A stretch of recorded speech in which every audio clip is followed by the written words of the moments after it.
So, what makes team truly effective? Let me first show you that an effective team does three things well: perform its task, satisfy its members, and remain viable for the future. On the task performance side, a work group or a team is expected to transform its inputs, such as ideas, materials, and information, into outputs, such as report, decision, service, or commodity. In respect to member satisfaction, members should take the pleasure from both teams' performance, accomplishment, and their contribution towards making it happen. And as to future viability, the team should have the social fabric and work climate that makes its member willing and able to work well together again and again as needed. We can organize the key components of effective teams into three categories. Firstly is the resources and other contextual influences that make team effective. The second is related to team composition that I will present. And last but not least, process variables that our members will discuss this later. When it comes to team context, you may come up with the question: what factors determine whether teams are successful or not? The four key elements are adequate resources, leadership and structures, climate of trust, and performance reward system. The available resources and organizational setting can affect how well team members have and pool their talents to accomplish their task. Teams function best when members have a good information, material resources, organizational structures, and rewards. The physical workspace counts too. And many organizations are being architecturally designed to directly facilitate teamwork. For instance, at SEI Investment, SEI Investment Company, formerly Simulated Environments Company, and is a financial service company headquartered in the United States. The company describes itself as a global provider of investment processing, investment management, and investment operation. Can you see the picture here? Employees work in a large open space without cubicles or dividers, and each had a private set of office furniture and fixture, but all on wheels. All technology easily plugs and unplugs from suspended power beams that run overhead. This makes it easy for project teams to convince and disband as needed, and for people to meet and communicate during the ebb and flow of daily work. So, the next one is leadership and structure. As I show you here, two key phrases: that a fair division of work with employees and building a team of sufficient skill. But more specific, leading a team is fulfilling, especially if the task or organizational mandate at hand is so critical to the organization that people are happy to be a part of the team that drives things forward. It can also be an exercise in frustration, as the charge is to lead a group composed of various individuals, which at various times will act both like a group or like a bunch of individuals. Managing teams is no small feat, and the most experienced manager truly understands that success ultimately depends on their ability to build a strong and well-functioning team. When it comes to structure, teams can't function if they don't have an agreement on who do what or what will be done by who. In self-managed teams, members absorb many duties typically assumed by managers. So, in addition to leadership, the climate of trust is also essential and is the basis of effectiveness.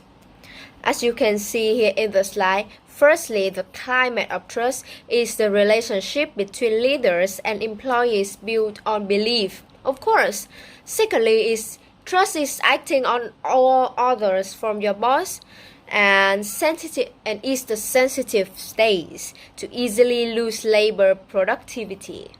Let's see.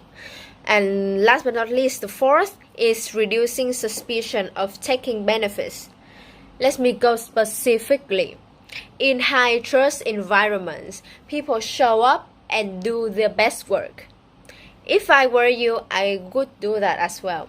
They are proud to be a part of the team and are motivated to produce results. They feel confident in themselves and each other. They know what is expected of them and what they can expect in return. They don't hold back. And they know they don't need to look over their shoulders. So instead, they look to each other and together they look ahead. They create and innovate and know that if they make a mistake, their members will support them and that all can learn and grow from that mistake. Of course, also in this environments, they freely share information, collaborate, and leverage one another's skills and abilities productively. Trust builds the bridge between the business needs for results and the human needs for a connection. Conversely, when this crucial element of trust is compromised, people become withdrawn and disagree. Their confidence in themselves and in others, along with their commitment to their work and their organization. They wonder that, do I belong here? Is this a place for me? Without trust, people will struggle to bring their best forward. Collaboration and productivity suffer. The lowest common denominator becomes the norm. The whole environment is weak, with everything becoming harder and taking longer without trust. And do you remember the last elements of team context? This is performance evaluation and reward system. Explore the power of positive feedback first, recognition and reward. Positive reinforcement is a motivator that will have the members of the team feel more comfortable and confident when contributing. It will also reinforce the behaviors and expectations that you are thriving within the team. We are thriving within the team. And although there are many extreme rewards that can serve as motivators, a successful team begins to feel that its own success and performance is the most rewarding. When distributed equally in the group, bonuses are weighted on the actual contribution of each individual member. Distributing rewards equally means giving money to all members when the team has reached its goals. Everyone gets the same size piece of cake. The evidence suggests that equally distributed rewards are more effective than the evidence suggests that equitably distributed rewards are more effective than equally distributed rewards in affecting team performance. So, for example, the practice of distributing the same bonus to all team members at the end of the financial year, while it might be easier to do, may yield weaker effects on future performance. Team financial incentives appear more effective for performance improvement when they are applying for a team that it is involved in complex tasks rather than simple tasks. So, why might financial incentives be more helpful for a complex task? We can hypothesize that the financial incentives may prompt team to use more resources available and invest more energy, which is generally happens to succeed at more complex tasks. And I've just finished 4 key elements of team context. Among the important inputs that influence teams' effectiveness are abilities, personalities, role allocation, team diversity, cultural differences, and team size. These are team compositions. You can think of these as the things that load or prepare the team for action. Simply said, a team with the right inputs has a greater chance of having a positive processes and being effective. So, first of all, select members for their skill and skill potential. Most people would prefer to have those with good personalities and positive attitudes on their teams in order to promote a pleasant work environment. This is fine, but make sure that those individuals have the skill needed or the potential to acquire to learn for their pieces of project. The second aspect here is that you don't always know that what skill you need on a project until you really dig in and see what is going on. Spend some time upfront thinking about the purpose of the project and the anticipated deliverables that you will be producing, and think through the specific type skill you need on the team. As you can see in the slide, I sum up for you some key elements here, so you can see what the high ability teams with mostly intelligent ones will have 3 positive results, which are more adaptable team, more effective team, and more productive team. And as an example, members of barista team at their signature store at the coffee house, my favorite coffee shop, signature store of the coffee house, are preparing both cold and hot beverages using variety of coffee machine. They are also steaming milk, measuring ingredients, and so on to complete the customer desired drinks as well as to gain customer satisfaction. Team members here, the barista team, have technical skills. Of course, they were trained throughout the managers. So teams members have the technical skill of producing drinks and skill needed to function as high ability team.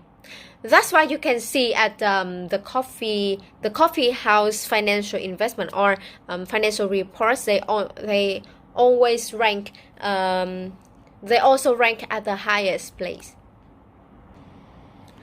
The next elements that I discuss here, we learned from chapter 5, an important chapter for the midterm, is personality. In terms of personality, it absolutely influences individual behavior. Let me just quickly sum up some personality that we learned from chapter 5. Firstly, extraversion. Extraversion is the degree to which someone is outgoing, sociable, and assertive. An extrovert is comfortable and confident in interpersonal relationships, while an introvert is more withdrawn and reserved. The next thing is agreeableness. Agreeableness is the degree to which someone is good-natured, cooperative, and trusting. An agreeable person gets along well with the others, while a disagreeable person is short of conflict, of course, and discomfort for others. Thirdly, conscientiousness. The degree to which someone is responsible, dependable, and careful. A conscientious person focuses on what can be accomplished and makes commitments. A person who lacks conscientiousness is careless. Fourthly is emotional stability is the degree to which someone is relaxed, secure, and unworried. A person who is emotionally stable is calm and confident. A person lacking in emotional ability is nervous and tense. Lastly is openness to experience is the degree to which someone is curious, open to new ideas, and imaginative. An open person is broad-minded, receptive to new things, and comfortable with change, while a person who lacks openness is narrow-minded, has few interests, and is resistant to change. So, how these elements can apply to teamwork? So, I'll show you an example. Conscientiousness is a good predictor of job performance for most occupations. Extraversion is often associated with success in management and sales.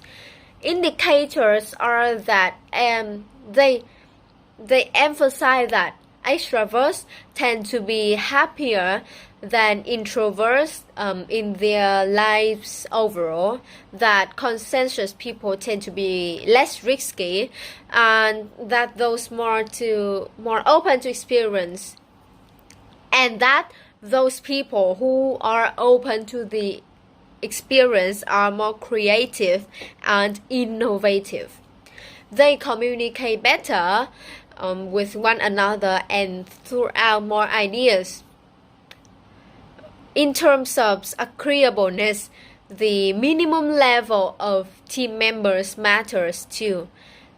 Teams do worse when they have one or more highly disagreeable members, and a wide span in individual level of agreeableness can lower productivity.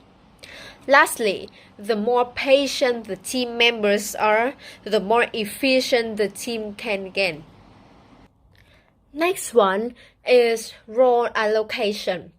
In the textbook, they divided the role allocation as this design, one manager here and other role allocation. But my groups or individually, I think that I will distribute the roles in three main different kinds, which are task activities, maintenance activities, and disruptive activities for team members to work more effective. So, leading through task activities involves making an effort to define and solve problems and to advance work towards performance results. Without the relevant task activities such as initiating agendas, sharing information, teams will have difficulty accomplishing their objectives. Leading through maintenance activities, by contrast, have strengthened the team as a social system. When maintenance activities such as gatekeeping, encouraging others, and reducing tensions are performed well, good interpersonal relationships are achieved, and the ability of the team to stay together over the longer term is ensured. Both team tasks and maintenance activities stand in distinct contrast to the disruptive activities described. Activities such as showing incivility towards other members, withdrawing from the discussion, and fooling around are self-serving and detract from rather than enhance team effectiveness. Unfortunately, very few teams are immune to dysfunctional behavior, and every team member shares the responsibility for minimizing its occurrence. Next one is team diversity. Diversity in teams also leads to greater innovation. A Boston Consulting Group article entitled "The Mix That Matters: Innovation Through Diversity" explained a study in which BCG and the Technical University of Munich conducted an empirical analysis to understand the relationship between diversity in managers or management levels and innovation. The key findings of this study show that the positive relationship between management diversity and innovation is statistically significant, and thus companies with higher level of diversity derive more revenue from new products and services. The innovation boost isn't limited to a single type of diversity. The presence of managers who are either female or are from another country's industry or companies can cause an increase in innovation. Management diversity seems to have a particularly positive effect on innovation at complex companies. Those that have multiple product lines or that operate in multiple industry segments. To reach its potential, gender diversity needs to go beyond tokenism. In the study, innovation performance only increased significantly when the workforce included more than 20% women in management positions. Having a high percentage of female employees doesn't increase innovation if only a small number of women are managers.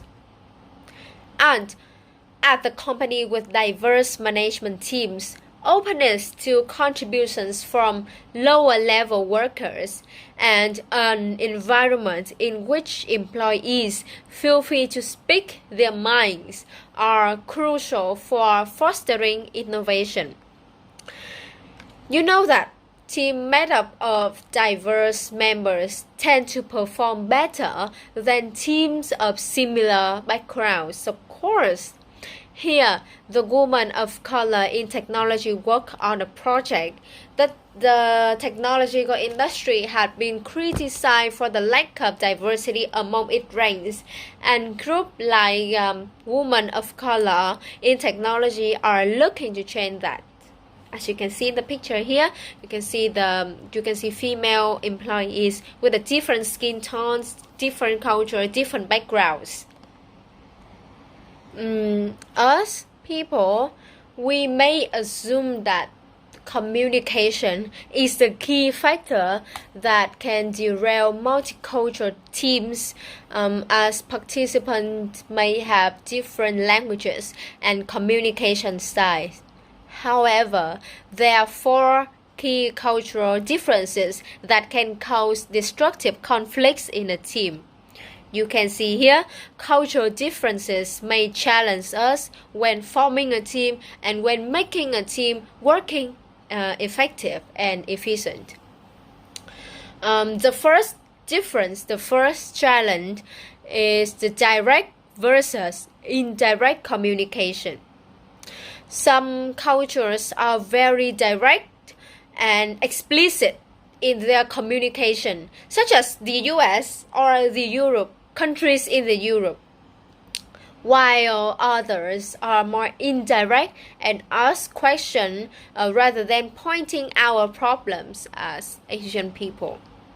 This difference can cause conflict because at the extreme, the direct style may be considered offensive by some, while the indirect style may be perceived as unproductive and passive-aggressive in team interaction. Maybe, of course, the second difference that multicultural teams may face is the trouble with accents and fluency. In Vietnam, we have the North, the Middle, and the South, which is different.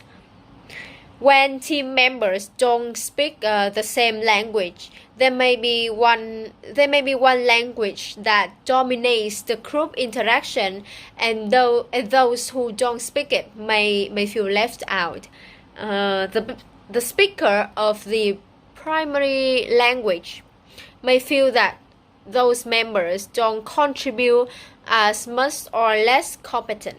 The next challenge is when there are different attitudes toward hierarchy. Some culture are very respectful of the hierarchy and will treat team members based on that hierarchy, like a pyramid.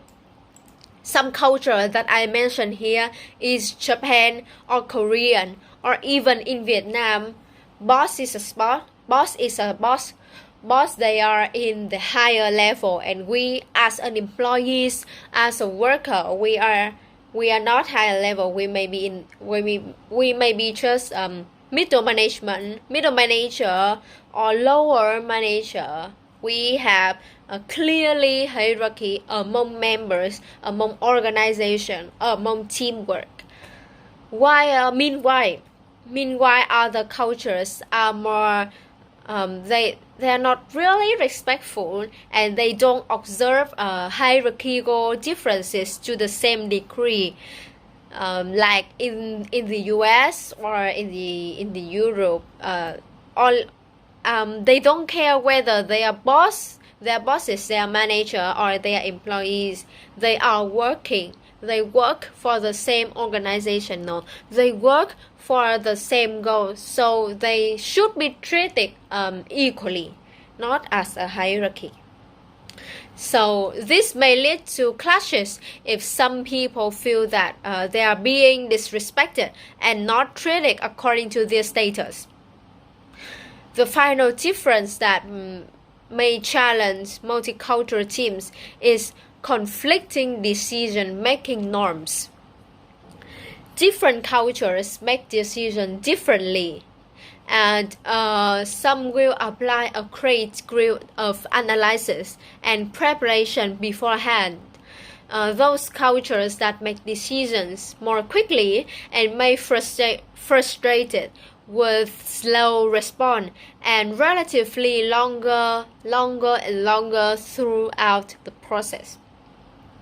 So how to solve this problem of cultural differences? There are several potential interventions that try to fix the conflicts.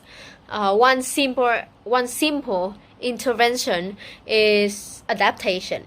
We have to adapt, which is working with or around differences. This is best when team members are willing to acknowledge the cultural differences and learn how to work with them. The next intervention technique is structural intervention or reorganizing to reduce friction on the team. This technique is the best used if there are unproductive subgroups or cliques within a team that need to be moved around. Managerial intervention is the technique of making decisions by management and without team involvement. This technique is one that should be used sparingly, as it is essential It is essential to show that teams need guidance and can move forward without management getting involved. Finally, exist is an intervention of last resort and is the voluntary or involuntary removal of team member. If the differences and challenges have proven to be so great that an individual of the team can no longer work with the team productively, then it may be necessary to remove the team member in question. Lastly, team size. Team size affects how members work together, handle disagreements, and make decisions. The number of potential interactions increases geometrically when teams grow larger. This creates communication problems and contraction. Teams with odd numbers of members have prevent ties when votes need to be taken. Also, team larger than about 6 or 7 members can be difficult to manage for creative problem solving. Amazon.com's founder and CEO Jeff Bezos is a great fan of team.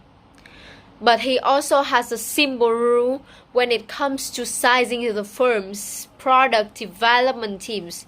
No team should be larger than 2 pizzas can fit. So I give you an ideal number so you can apply it for yourself in this class organizational behavior or in the future with your career. And now an ideal number that I give you here is 6 or 7 members a team with plus or minus 2. Plus or minus 2 here means that if you have an ideal number is 6, sometimes it is flexible to have 4 or 8 depending on your task, depending on your managers and on your organization. That is the end of my presentation, which is about team context